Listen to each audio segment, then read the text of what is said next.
강프로입니다. 자, 두산 에너빌리티 봅니다. 오늘 보합권에서 끝났습니다. 시장이 굉장히 안 좋았는데도 불구하고 두산 에너빌리티는 보합권에서 끝났다는 점 굉장히 긍정적인 내용으로 볼 수 있습니다. 그리고 고가 구간에서 그쵸? 어느 정도 매물을 소화해야 되는 그런 구간에 있습니다. 그쵸? 매물을 소화해야 되는 구간에 있고 이 구간을 넘어선다면 추가적인 시세가 나옵니다. 정확히 1대1 비율만 보더라도 25% 못해도 25% 정도의 상승 구간은 잡혀 있다고 보시면 되고요. 그 구간에 내가 최적의 효율을 잡으려면 어떤 관점으로 주식을 봐야 되는지 그 내용에 대해서 이야기를 드릴게요. 자, 근데 그 말씀을 드리기 전에 제가 최적의 효율, 즉 가격을 어떻게 잡아야 되는지 그 내용에 대해서 이야기를 드린다 그랬잖아요. 왜 이렇게 이야기를 드리는지 그쵸? 그것부터 이야기 드릴게요. 두산 에너빌리티는 원전 관련주죠. 그쵸? 근데 최근에 뭐가 있죠? 전기 부족 사태가 있죠. 그러면서 전력공사, 전력 설비에 대한 부분 변압기를 새로 고치고 용량을 늘리고 전선을 새로 교체하고 용량을 늘리고 이런 작업을 지금 한국에서도 하고 있지만 미국에서도 하고 있습니다.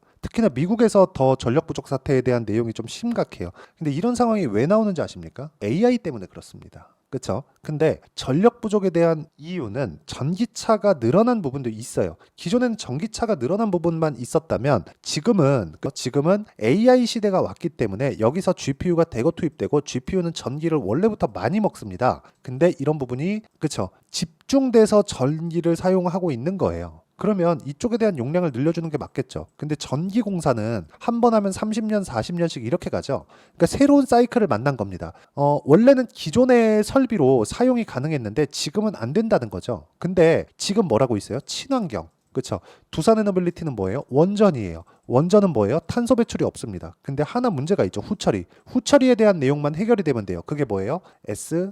SMR입니다. 그렇죠? 소형 모듈 원자로. 이렇게 한번 보시죠. 주식시장은 미래가치를 반영합니다. 미래가치를 반영한다는 건 가격이 먼저 뜨는 데 있어서 앞으로 꾸준하게 무언가 좋아질 내용을 가격이 먼저 뜨면서 반영을 한다는 거예요. 즉 올라가는 구간에서 실적은 좋아지지 않는다. 그러면 두산에너빌리티의 지금 실적은 좋을까요? 나쁠까요? 자, 확인합니다. 23년도 1조 4천억, 24년도 소폭 성장폭이 조금 둔화되는 그런 상황이 있습니다. 5년치 봅니다. 자, 순이익 적자, 20년도 적자, 19년도부터 계속 적자죠? 그렇죠? 자, 이런 상황이 진행되고 있어요. 물론 소송에 대한 부분이나 여러 가지 내용들이 있죠. 근데 우리가 봐야 되는 내용은 앞으로 원전을 사용할 것인가에 대한 문제입니다.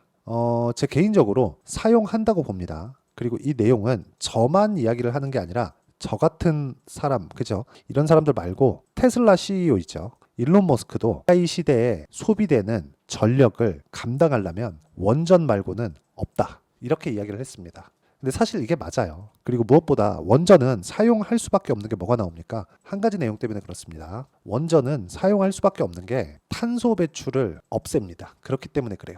그렇죠? 탄소 배출이 없어요.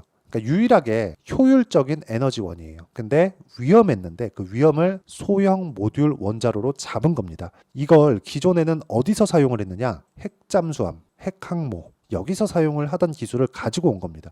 기존에 있었던 기술이에요. 있었는데 지금 발전을 시켜서 원자로에 집어넣겠다는 거죠. 그렇죠? 발전하는데 사용을 하겠다는 겁니다. 자, 그러면 우리가 이 구간에서 알아야 되는 건 이런 모든 내용에 대한 부분을 가격이 먼저 반영을 한다는 거고 가격, 즉 타점을 잡았을 때 우리는 꾸준하게 수익 낼 수 있는 상황을 만들어갈 수 있다는 겁니다. 자, 그러면 이런 부분을 이해했을 때 지금 두산 에너빌리티는 고가 매물을 소화해야 되는 구간에 있다. 그리고 돌파하는 구간을 정확하게 공략하면 효율적인 매매를 할 수 있는데 그 효율적인 매매를 했을 때 우리가 어느 정도 성과를 낼 수 있는지 그 내용부터 보겠습니다. 자, 내용 보시면 그래요. 이수페타시스 A 반도체 관련된 종목이죠. 보세요. 어떻습니까? 신고가 구간에서 매매를 한 결과 8% 수익, 그리고 어저께 시가 공략이 들어갔는데 어저께 18% 강세, 이런 상황을 만들어냈고 오늘 매도하고 나왔습니다. 다음 주에 추가 공략합니다. 확인하고요. 그리고 이 내용에 대한 부분을 제가 여기 소통방에서 모두 공유하고 있습니다. 어저께 부분부터 이야기를 드리면 이수페타시스 지금 방금 전에 보여드렸죠. 그리고 여기 보시면 뭐 성호전자, 캠트로닉스, KBI 메탈 이렇게 진행되고 있는데 이 중에 캠트로닉스를 한번 보시면요.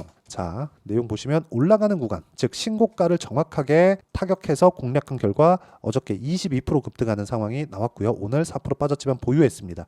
그리고 나서 뭐가 나왔습니까? 다음 주에 제가 매도할 수 있는 구간을 잡을 겁니다. 물론 이 내용도 소통방에서 진행을 하고요. 소통방에서는 10억 만들기 프로젝트를 진행하고 있는데 지금 신고가 구간만 공략하고 있고 두산에너빌리티도 지금보다 한 10% 정도 추가 상승이 나오면 신고가 구간으로 들어가기 때문에 그때부터 타점이 나오고요. 그 타점에 대한 부분을 제가 10억 만들기 프로젝트를 진행하고 있는 소통방에서 공유하고 있고요. 소통방에서 공유하는 내용 중에 완성된 매매를 보면, 그쵸, 완료된 매매를 보면 자람 테크놀로지처럼 3거래일 만에 75%씩 수익 나는 종목을 잡아갈 수 있기 때문에 매매하는 과정에서 내가 어떤 식으로 가격을 잡아야 될지 잘 모르겠다 하시는 분들은요, 소통방에 들어오시면 되고요. 소통방은 무료로 진행합니다. 구독과 좋아요, 이 두 개만 눌러주시면 되고 상단에 있는 전화번호로 구독 또는 10억이라고 문자 보내주시면 제가 소통방 입장 링크를 순차적으로 공유를 해드리도록 하겠습니다. 자, 그러면 제가 왜 강한 종목군 그리고 강세 종목군에서 계속해서 놀아야 되는지 그 내용에 대해서 이야기를 드렸는데 어떻게 제가 공략을 하는지도 말씀드렸죠. 신고가. 자, 그럼 이 내용을 가지고 두산에너빌리티를 보겠습니다. 자, 원전을 사용해야 되는 이유, 그리고 지금 친환경 구조에 맞는다는 이유, 그리고 위험한 부분, 그쵸? 후처리에 대한 내용을 SMR 방식으로 잡았다는 내용만 가지고도 추가 상승이 가능한데 이미 가격대는 바닥을 찍고 올라와 있는 그런 상황이고요. 고가 기준에서 본다면, 그쵸? 여기 한 요 정도, 한 10% 정도 추가 상승이 나오면 신고가 구간으로 들어가기 때문에 우리는 그 물량을 받아먹는 상황을 보면서 물량 소화를 하는 걸 보면서 우리는 그 뒤에 타점을 잡으면 되는 겁니다. 그쵸? 그 타점에 대한 부분을 제가 다시 보여드릴게요. 그렇죠. 자, 진짜 중요하기 때문에 또 보여드릴게요. 왜 제가 신고가 구간에 공략을 하는지. 내용보다 더 중요한 게 가격이기 때문에 그렇고요. 예를 들어서 뭐 DI나 그런 종목들입니다. 전부 다 강한 구간, 신고가 구간에만 제가 적극적으로 공략을 하고 있죠. 그리고 다른 종목군들을 봐도 마찬가지, 동일합니다. 자, 내용 한번 보시면 예를 들어서 뭐 최근에 전기 관련주가 강하잖아요. 일진전기. 자, 보세요. 어때요? 올라가는 구간에서 계속해서 매매를 합니다. 2%, 1%, 13% 이런 식의 수익이 꾸준하게 발생을 하고 있고요. 그리고 여기 뭐 재룡산업, 재룡산업 같은 경우에도 여기 올라가는 구간에서 꾸준하게 추적한 결과 수익이 지속적으로 발생하고 있는 그런 상황이 만들어지는 겁니다. 그리고 이런 내용을 제가 여기 소통방에서 공유를 해드리고 있으니까 상단에 있는 전화번호로 구독 또는 10억이라고 문자 보내주시면 되고요. 여기서는 이평선의 각도 그리고 이평선의 기울기, 이격도를 가지고 어떤 식으로 분류를 해야 되는지까지도 제가 이야기를 드리도록 하겠습니다. 자, 그러면 이렇게 잡는 원리가 있겠죠. 그 원리에 대한 부분은 여기 두산에너빌리티의 가격과 단기 보유 전략, 그리고 단기는 2주입니다. 2주 동안 내가 어떤 식으로 해야 수익 전환을 시킬 수 있는지, 그리고 그 가격대를 어떻게 잡아가야 되는지 그 내용에 대한 부분을 담았고요. 그리고 무엇보다 두산에너빌리티가 고가 돌파하는 구간에 나올 수 있는 실시간 타점을 제가 문자로 공유를 해드리도록 할 테니까 상단에 있는 전화번호로 두산이라고 문자 보내주시는 분들에 한해서만 제가 실시간 타점 그리고 단기 보유 전략을 함께 공유를 해드리도록 하겠습니다.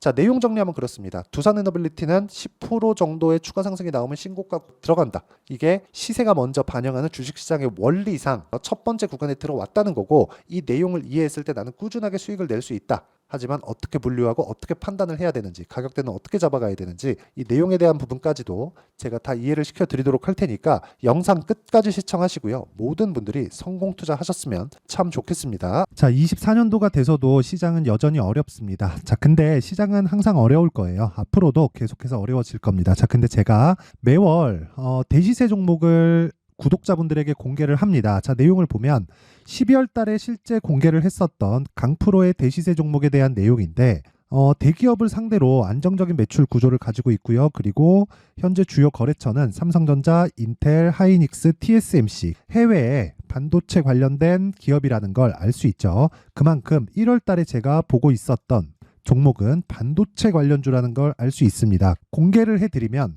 이 내용입니다. 여기 어보브 반도체, 그쵸? 실제 제가 거래한 내용을 공개를 한 거고요. 수익에 대한 크기를 보면 공략한 시점, 제가 가격대를 함께 공개를 해드렸는데 공략한 시점부터 21%의 수익 마감이 된 것을 확인해 볼 수가 있습니다. 자, 근데 지금도 마찬가지입니다. 지금은 어떤 이슈가 있을까요? 2월 달에 발표한다는 기업 밸류업 프로그램이 있죠. 근데 그걸로 인해서 지금 2월 달에 발표한다고 이야기가 나온 상황이고요. 무엇보다 우리가 생각해야 될 내용은 한 가지입니다.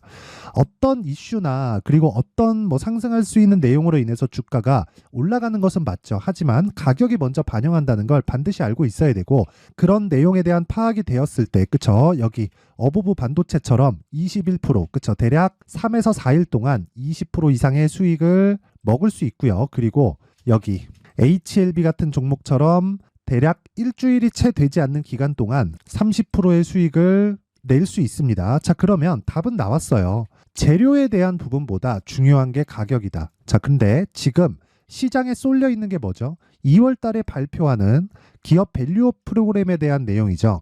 자, 그러면 우리가 이쪽에다가 지금 집중을 해야 될까요? 그 내용을 한번 보겠습니다. 기아차의 차트를 보면요. 1월 24일 날 정부단에서 입김을 불어넣은 이후에 시세가 강하게 발생한 것처럼 보이지만 애초에 12월 달부터 신고가를 달성했다는 걸 확인할 수 있습니다. 자, 그러면 우리가 스케줄을 따져봤을 때 우리가 어디를 봐야 될까요? 4월 달 총선을 봐야 됩니다. 드디어 때가 온 거죠. 4월 달 총선이 끝나면 그 뒤엔 뭐가 있죠? 대선 전국으로 들어갑니다. 그러면 우리는 4월 달 총선부터 시작해서 대선까지 이어질 수 있는 종목을 찾는 게 정말 중요합니다. 그게 정부 정책의 방향과 그리고 스케줄에 맞춰서 가는 거예요. 정치적인 상황에 따라서 주가가 움직이는 걸 우리는 수도 없이 많이 봐왔기 때문에 스케줄에 맞춰서 가는 게 지금으로서는 답이 될 수 있습니다. 그리고 무엇보다 어느 정도의 시세를 내는지 그 첫 번째 단계인 상황을, 그쵸? 제가 12월 달 밝혀드렸었던 대시세 종목으로 이미 공개를 해드렸기 때문에, 그쵸? 어떻게 제가 매매를 했는지까지 다 보여드렸습니다. HLB처럼, 그쵸? 31.9% 걸린 시간은 4일밖에 되지 않죠. 이 종목을 제가 가격과 그리고 어떤 종목인지를 애초에 12월 달부터 공개를 한 겁니다. 자, 그러면 지금도 마찬가지예요. 앞서서 제가 말씀드렸었던 23년도에 했었던 여러 가지 종목들이 있죠. 한미반도체 같은 종목들도 여기 소통방에서 모두 공개를 해서 실제로 10,000원부터 60,000원까지 상승한 내역이 있고요. 왜 공략을 했는지를 제가 다 공개를 해드렸습니다. 근데 지금도 마찬가지라는 거죠. 정부 정책의 방향에 맞춰서 또는 선거 스케줄에 맞춰서 매매를 이어가야 될 때가 됐고요. 제가 총선 관련된 큰 시세가 나올 수 있는 대시세 종목을 준비를 해놨습니다. 길게 말씀드리지 않겠습니다. 모든 종목들은 신고가를 달성하면서 대시세 준비를 하게 되고요. 신고가를 공략했을 때 내가 시장에 주도주를 잡을 수 있는데 지금은 총선에 집중하는 게 맞다. 그래서 총선 관련된 그리고 대선까지 이어질 수 있는 종목을 준비를 해놨는데 지금부터 준비를 하셔야 나중에 고가에 올라가서도 꾸준하게 매매를 이어갈 수 있습니다. 자꾸 막 손절하고 매매하는 과정에서 너무 어렵다 하시는 분들은요. 이 종목 딱 받아가서 큰 수익 내셨으면 좋겠고요. 이 종목은 상단에 있는 전화번호로 대시세라고 문자를 보내주시는 분들에 한해서만 제가 총선 그리고 대선까지 이어질 수 있는 종목을 공개해 드리도록 할 테니까 상단에 있는 전화번호로 대시세라고 문자를 보내주시고요. 그리고 구독과 좋아요 꼭 좀 부탁드리겠습니다. 시장은 정말 어렵습니다. 자, 그래서 모든 분들이 성공 투자하셨으면 좋겠고요. 기본적으로 가격에 대한 파악을 하면서 큰 수익을 내셨으면 좋겠습니다.